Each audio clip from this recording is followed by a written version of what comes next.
Sort of live from South Bend, Indiana, it's the Al and Big Moe Late Show. With tonight's special guest, Dieter Ruszkowski,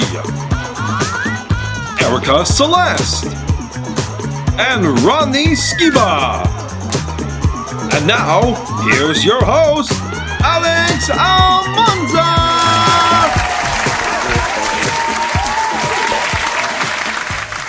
Well, thank you, ladies and gentlemen, for tuning into the Al and Big Moe Late Show. I know this is very different from the radio show that Bernardo and I usually do. So this is very different. A lot of countless hours that went into making this show. So I want to thank everyone backstage and everyone that helped put the show together. So very eventful week. It's also been a very eventful weekend for South Bend schools. Our seniors graduated and will be taking their first step into the real world.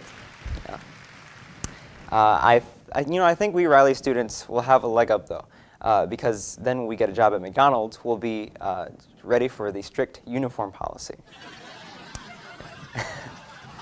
Anyway, I'm sorry if I'm sounding a little bit under the weather. I've been having some really bad allergy issues. I'm starting to wonder what the government put in the pollen this year. Trump, Pence, what's going on down there? What's going on down there? Anyway, everyone's been blaming everything on Trump. Also, Pete Buttigieg, everyone's blaming everything on him. South Bend had a power outage last night in my neighborhood, and everyone thinks that it's Pete Buttigieg. He's not even in the city. I don't know what's going on. But it affected my neighborhood. At this point, I wonder if I should just start reporting when the power's on instead of off. So, I mean, yeah. Anyway, we have a great lineup of special guests tonight, ranging from some Hollywood actors, some producers. Maybe we have some political candidates. That'll be all right after the break.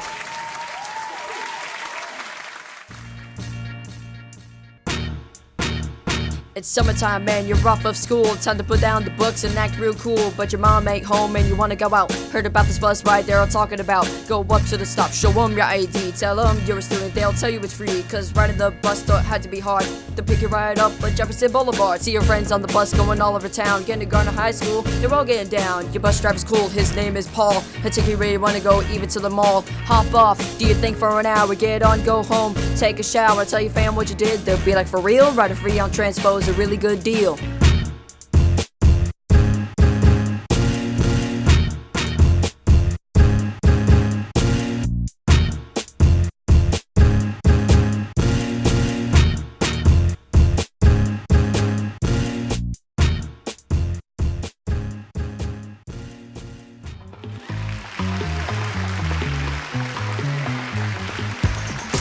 Welcome back to the Al and Big Moe Late Show. Bernardo, you have a great week, right? Yes, pretty good week for me. Last Friday of high school. Looking pretty sharp, right? One thing I noticed was your socks. Yes. So, I have some pink doggy socks on. And where'd you get them? Where'd you get these? I bought these from Walmart for $3.49 for prom. So, hey, and only one pair came with it. So, no endorsement. I wish I had like a blue pair, but yeah. So do you like rocking those socks? Yeah. Whatever. If you don't like them. Well, I just stick with the plain, like the. Yeah, you got them grandpa socks on. Grandpa socks. Yeah, my grandpa wear those. Always calling me a grandpa. Anyway. I'm so sorry about that, sir. Anyway, here on the Al and Big Moe Late Show, we have a special guest. He's a Riley High School student, and according to Big Moe, he's the GOAT. The GOAT. Please welcome Dieter Ruszkowski. How you doing today? Pretty good. All right. Can you tell me a little bit about yourself and what's your goal as a high school athlete? Well, I'm a junior. I run cross country and track, and I also swim. I'm a captain for all three. And my goal is just get through high school, get to college, be as best I can be. Right. So how long have you been doing this? I know you've been doing swimming for quite a while and cross country and track. Tell us, how did you get into it? Well, swimming, I just really thought that I'd be interested in it, so I just started doing it, and I've been doing it since I've been 7 years old, so it's been a whole 10 years. And running, I just feel free when I do it, so I've been running since I was 10, so 7 years. Right. Let's say there's someone who wants to do, let's say, swimming or cross country or track, but they don't have the confidence, they don't think they're good enough. What are some of the things that you would say to a person who's not confident in themselves, but they want to try something out like that? Just try it. You can't try anything and then just say, oh, I don't like it. You have to try it at least first. And if you don't like it, then you don't like it. It's not your fault, but at least just give it a try. Right. Now, with all the sports and things you do at school, how do you manage family time and spending time with your friends? I really don't see my friends a lot, but when I do, I make it pretty special because during swim season, I have practice at 5:30 every morning and until 5:30 every night. So I'm gone 12 hours of the day, and then I usually don't, when I do see my friends, it's usually Saturday nights, and that's about it. But my family, it's just so hard to see them. I don't see anybody that much, really, other than when I wake up and, yeah. Well, that's very different. So, you know, with all this time away from home, away from friends, how do you get into the mindset of, you know, getting into the game, being your best? Are there any kind of you know, rituals that you do before a game or a meet? I really just throw on my headphones and I just blast the music, get in the moment, do it for me, do it for my family, do it for the friends and family that I don't see that often, make them proud, pretty much. Wow. Who in your family help you stay motivated? My biggest motivator in my family is my mom because she's a working mom who takes care of me, my two brothers, my dad. Just all out, one of the best people I've ever met and I ever will meet. Also my dad for being the chief of police, just going in and out of places every day, interviews, all this stuff. And also just everybody else in my family, just for being there supporting. So the Ruszkowski family, very busy family. Your dad, of course, is chief of police. What are some of the brushes of fame that you've kind of got from your dad being the chief of police? Have you gotten to? I'm pretty sure you've gotten to meet the mayor, or maybe someone famous. I'm not sure. Well, we've been lots of places with him. So I've met tons of people. I've met John Bon Jovi. I've met the mayor numerous amount of times. I've gone places. I've met the entire football team of Notre Dame. I've gone to several Notre Dame games. I've been in the press boxes. I've basically done a lot of stuff that. Some very good perks. Yeah. Hey, can I be your best friend? He's just trying to get your dad to adopt him. I don't think that's going to happen. Let's switch colors. Well, thank you so much, Dieter Ruszkowski. Again, we want to thank you, ladies and gentlemen, for tuning into the Big Moe Late Show. We'll be right back. Up next is the seniors. Now, the seniors are a bittersweet moment for them as they're leaving high school. 12 years of torture, I guess they call it, but you know, sometimes it's not really. Right. Next year it will be us. It's not that bad. Anyway, here's some stories from some seniors. This was the senior signing day for all of the seniors involved. Many seniors who go on to college for athletics do their own signing day, and we want to honor all the students who are going on to colleges for athletics and academics, or just academics. They're going to be in the workforce soon. We want to also recognize the students going to the apprenticeship programs and definitely the military. So we had recruiters coming in, and Colonel Walker leads that part of the ceremony and does a great job doing that. I plan to go to Taylor University and study film and media and minor in psychology and play football there. Hard work, support, motivation. My parents are behind me 24/7, so I always had that support system and just wanting it, having that ambition and just grinding and being hungry. Okay, so we're doing track at Tryon University. It's going to be really fun. Hopefully I can make the D3 Nationals. And I'm going to be studying mechanical engineering. I'm doing civil engineering. And I might become an FBI agent. I'm still thinking about that. So after I graduate high school, I plan to go to IUSB and study business management and financing. I plan to start my own business, helping people invest into stocks and helping myself invest into stocks and grow my business as a whole.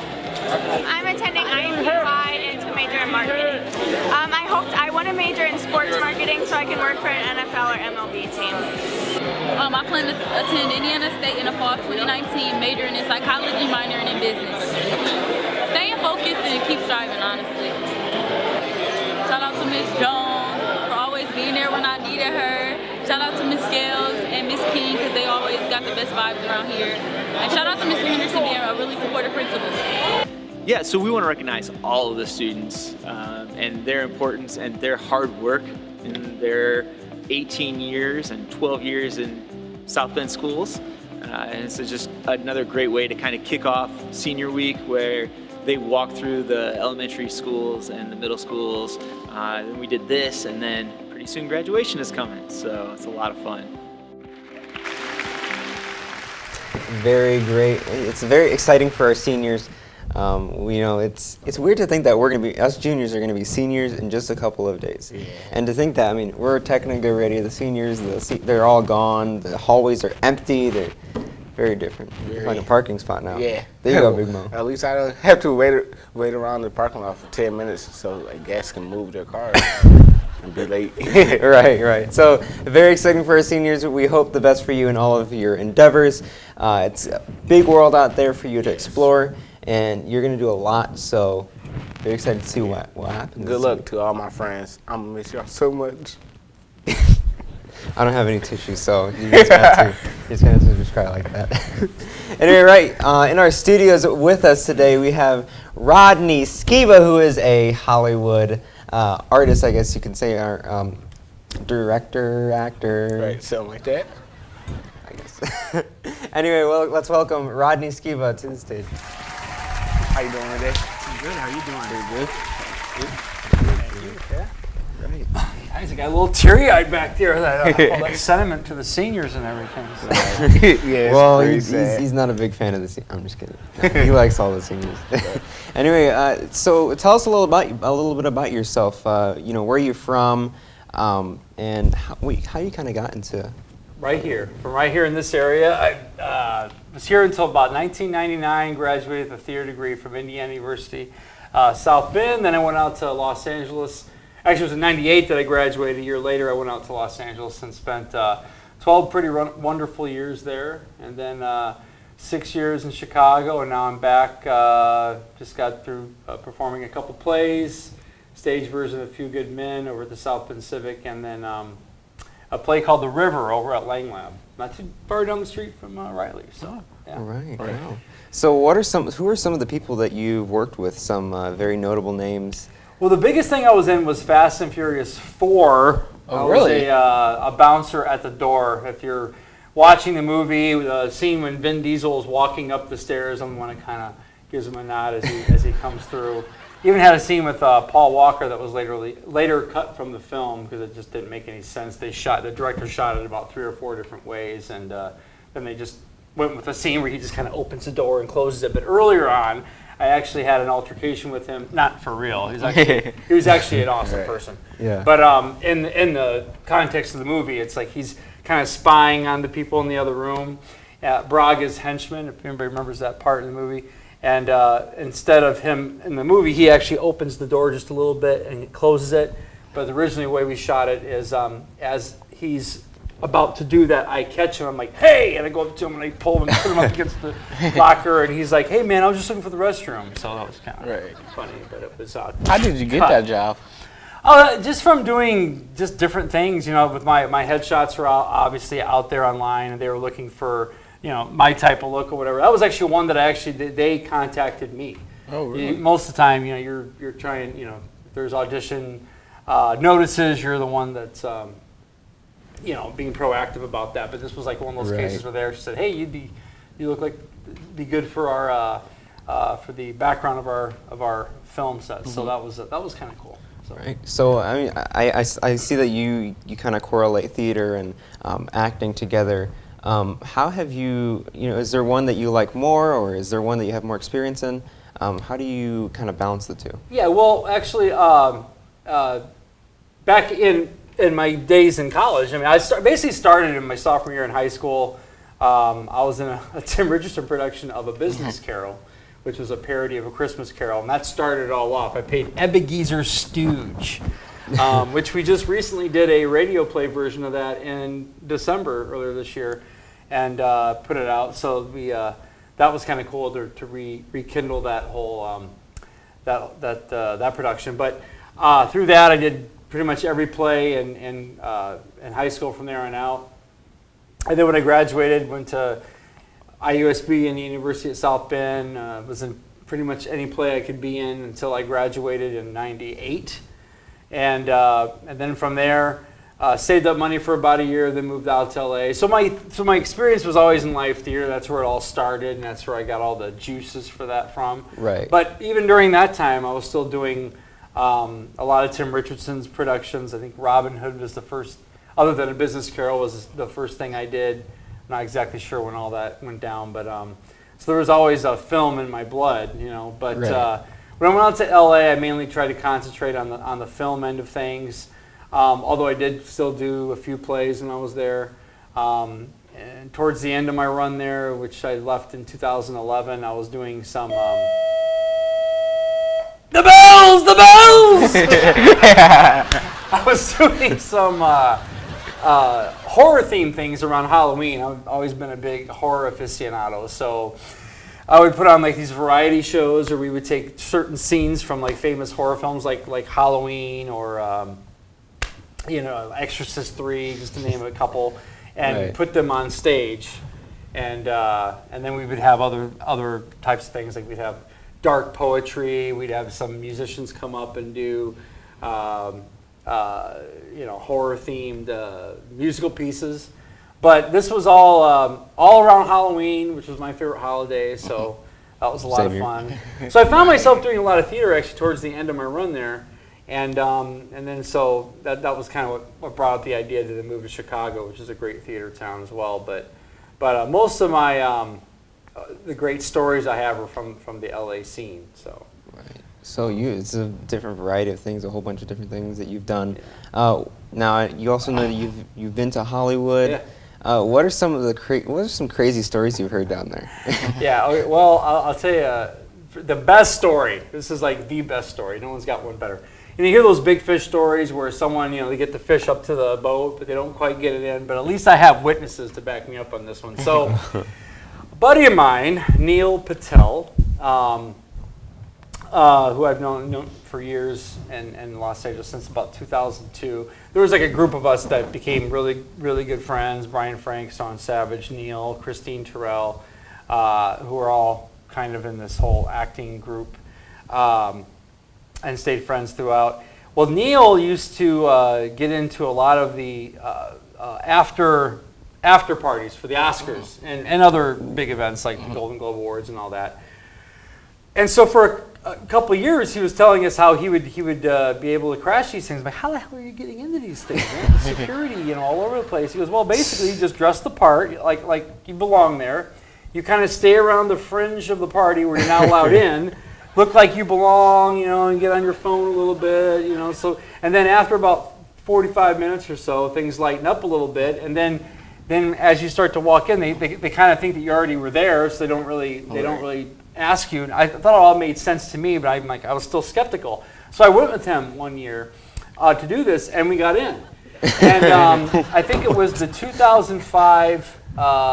It was the 2006 Oscar ceremony, the Elton John after party. That was one of the big. There was like the Vanity Fair, there was the Governor's Ball, and the Elton John after party. Were the three big ones back then. I'm not sure how they all break down now.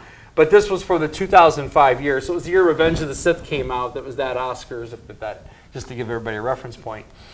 And, there's celebrities galore out there. And they all, everybody's mingling with one another. All the drinks are free, great music. And, you can eat for free. It's great.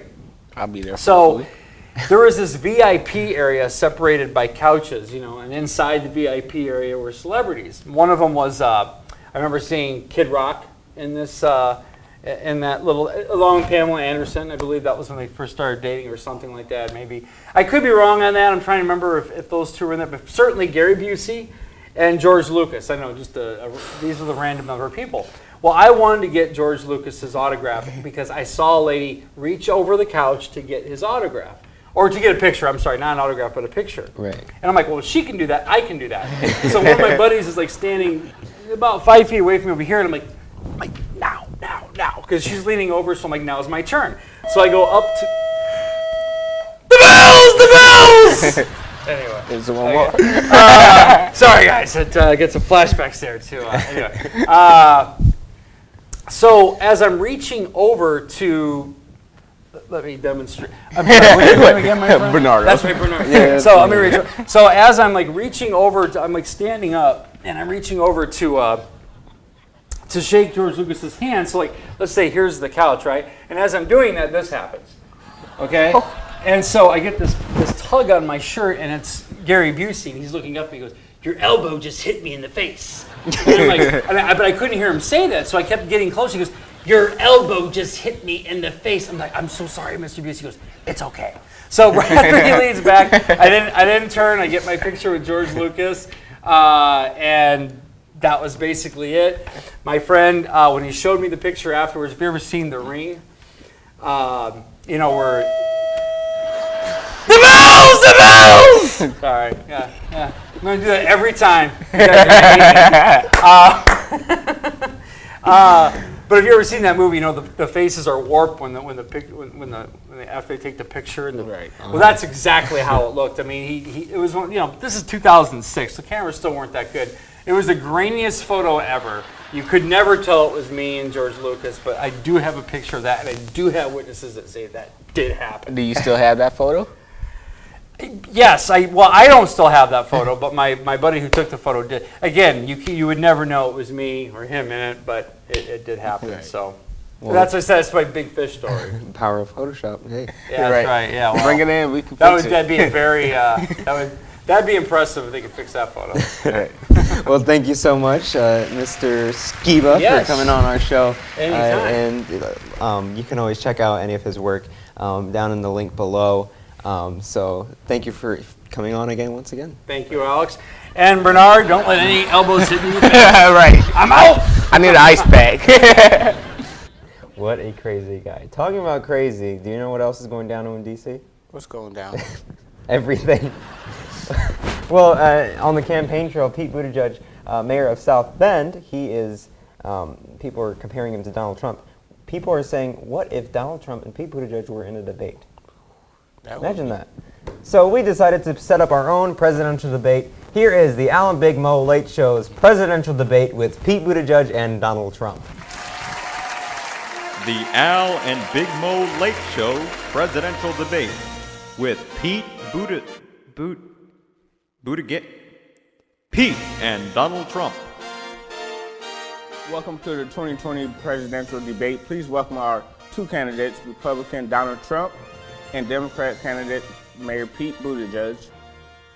Please introduce yourselves. Hi, I'm Pete Buttigieg. I'm mayor of South Bend, Indiana. And hold on a second, something doesn't feel right. Hey, Chasten, let me get my mic. I'm Pete Buttigieg, mayor of South Bend, Indiana. I'm a millennial. I can play the piano with my eyes closed. I speak 27 languages. I can fluently read binary, and I can speak Morse code. I'm also a Rhodes Scholar. Rhodes Scholar? With all the potholes in the city? I don't think so, Pete. Folks, here's what you gotta know about me. My name is Donald Trump. I'm the President of the United States, as you guys may already know. I'm a billionaire. My favorite color is orange. And also, I am a huge Twitter ad. Huge. That's all you gotta know about me. What is your plan for America? We start with Mr. Bootylicious.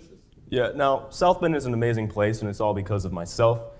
Now, I feel that everyone in America should experience that. Now, in order to do so, I must turn America into South Bend.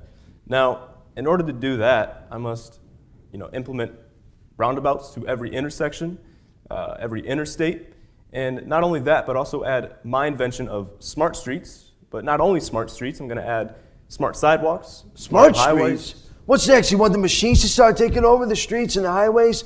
Folks, don't let this happen. We've all seen Terminator 2, and we've all seen what machines can do. Vote for me for my second term with my new slogan, Make America Great Again, Again. And as first order of business for my second term, I will put a large dome over the entirety of our country to prevent us from the attack of space aliens. And also, Mike Pence, I'm sorry, but you're not really doing that much of a great job being vice president. You gotta go, buddy. There's a new guy in town who's gonna be our next vice president, Kanye West Wing. That's our new vice president, everybody. We have a hypothetical situation. After a natural disaster in Puerto Rico, Brazil forces a trade embargo which prevents medical supplies from getting through. Brazil dictator postures to take over the country by military force. The UN insists on a diplomatic, peaceful resolution. As president, how would you handle this situation, Mr. Trump? Total nuclear annihilation. Because think about it. If I can't have Puerto Rico, nobody else can. Now, I would take a much more subtle approach to this situation, as I will firstly invite the president of Brazil up to South Bend, and then as I'm waiting for him to arrive, I will learn Portuguese overnight. And then once he arrives in the morning, I'll take him down to the South Bend East Race for some kayaking. And then we'll go enjoy a South Bend burger at the South Bend Chocolate Cafe. And then afterwards, we'll head down to the South Bend Cubs game, watch some baseball. And then we'll head down to the South Bend Riverwalk and watch the South Bend River Lights. All this freaking South Bend talk. To me, it just sounds like you're doing nothing more but trying to promote South Bend. Like, who even cares about that place anymore? Once he's been charmed by my hometown, he will completely forget about the situation and everything will be fine. Oh, I'm pretty sure he'll forget all about it. The final question tonight is, what do you admire most about your opponent, Mr. Trump? If there's one thing that I had to admire, he does kind of look like Alfred E. Newman. You know, the character from the Mad comics back in the 1930s. That's exactly what he looks like. Yeah, very mature of you, Donald, but one thing I am very surprised by is the fact that you actually became president. Well, lots of people like me, and plus I have connections. But not with the Russians, okay? The Russians had nothing to do with this. No one brought up the Russians, Donald. I don't. There's something about that, you always got to bring it up, isn't it? I don't know. What are you trying to say, Pete? Thank you for joining us, ladies and gentlemen. May God help America. Come over here, man, Pete. I was a lieutenant in the Army, man. Oh, I can take you. But the Navy ain't gonna do nothing to me. Come over here, I'm gonna give you a little nookie.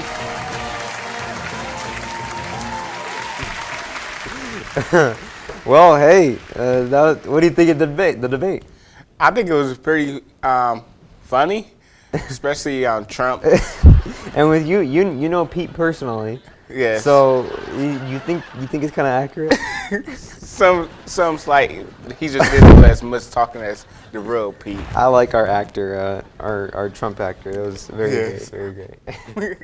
And our next guest here on the Al and Big Moe Late Show is the author of a book, A Lion Has No Horns. It talks about John Sese, a teacher from Sierra Leone, who came here, as an immigrant, whose, Civil War broke out in his country, and it's just a very moving book. So we decided to bring on Erika Celeste to talk about a little bit, and some other things like WNIT and some of the things that she's working on. So, ladies and gentlemen, let's welcome Erika Celeste. How you doing today? Hi. Nice to see you again. So you recently, was this recent? You wrote this book? Within the last year, yep. Right. So what are some of the things that, what's the common theme throughout the book that you talk about? Well, like as you said, John is somebody that I met in 2014, and he was an immigrant. He was an illegal immigrant for a little bit, so that's a overall theme. He ended up being human trafficked, basically taken advantage of because of his immigrant or his illegal status. He did become legal eventually, so that's kind of a lot of the things that you just wouldn't think about being in a new country. He did speak English, but just in a new country where you really don't know the customs, you really don't know where anything is, you don't have any friends or family, and just a lot of the hardships that you wouldn't necessarily consider until you're put in that situation. Right. So how did you and John meet? Was this like just out of randomness, or was there something behind it? No. I used to live in D.C., and so John lives very close by, and so I'm not exactly sure how he found me. I have a website. I am a writer, and so I write a lot of books, and and documentaries and so forth. And so I think how he found me, I've never actually asked him, was probably through that website and knew that I was local. So. Right. So when you talk about you write you produce documentaries, you're a producer at WNIT. What are some of the famous works? Not really famous, or maybe they could be famous. But what are some of the notable pieces of work that you've worked on? At WNIT? Yes. At WNIT, I'm the producer for Politically Speaking. And so we do a show about once a week where we have on different guests of political stature in Indiana and Michigan. And then right now, the big thing we're working on is a documentary on the Elkhart Aquatic Center. And so that's going to be a half-hour Elkhart Aquatic Center documentary that's going to be opening pretty soon, correct? That's opening, I think it's like July 17th. Okay. So that's a really big new wonderful facility.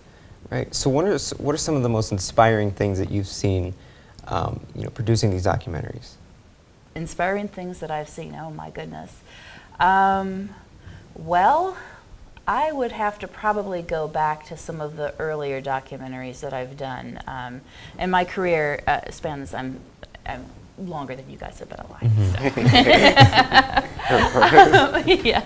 So, but.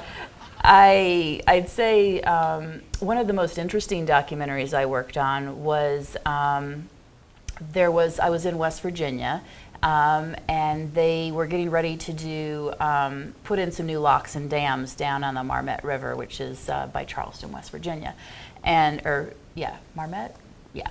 Anyway, the new river, I think. Anyway, so what happened was.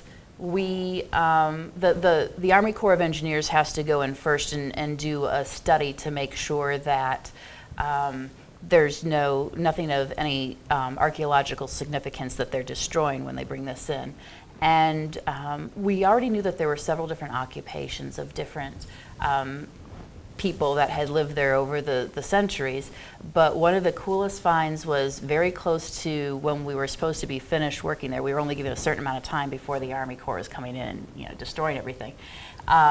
There was a Native American burial ground that we found, and that of course put all sorts of snafus in their plans, because there are very specific ways you have to handle Native American burials, and these people, this tribe was so old that they probably don't exist in current form anymore, so it was kind of like an organization of about 13 tribes had to come together to decide what we were going to do with them.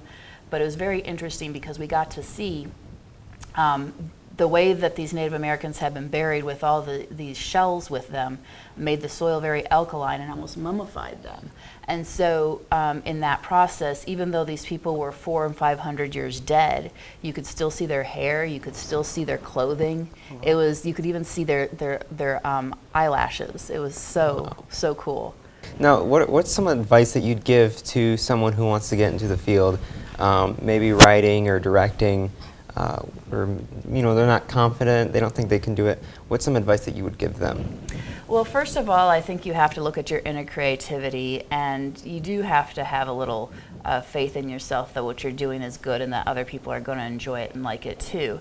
And then I think also, in addition to just having some faith in yourself, one of the best ways that I've gotten to do what I do is not being afraid to ask, not being afraid to, and not only looking at things that are available, like, seeing a job that's posted and saying, hey, I'll go out for that, but thinking, now how can I make that something that I would like to do? And pitching ideas to people and saying, how about this? Or could we try that? Or I have gotten a lot of different jobs simply by creating jobs for myself, so to speak, by suggesting and pitching and kind of being my own person and just being able to say, I think we need to try it this way. Yeah. So, what was one of your first producing jobs that you did?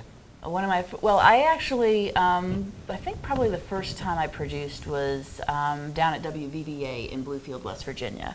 I have been a reporter and journalist for a lot longer than that, but I wanted to move down to West Virginia, and so that was a position that was both a journalism job and a producing job. So I ended up doing both of those, so that was the first time I really did anything like that. But you know, that said, a lot of what I have done is basically going, yeah, I can do that. You know, I might not really. I'll do that. I might not have really necessarily had all the knowledge, but thinking, you know, what the heck? I'll give it a shot. So, well, thank you so much, Erika Celeste. Erika's book, A Lion Has No Horns. I almost read that wrong. So you can find this on Amazon. Any other places you can find it? Well, it's from History Publishing Company, so it's on, you know, places like Barnes and Noble, but probably the easiest place to find is just, you know, everything's on Amazon. So I'd say, yeah, just go to Amazon. So make sure you check out this book. Again, thank you so much. And thank you, ladies and gentlemen, for tuning in to the Al and Big Moe Late Show. We hope that you have the best summer ever and that everyone in the studio has the best summer. Well, thank you so much again.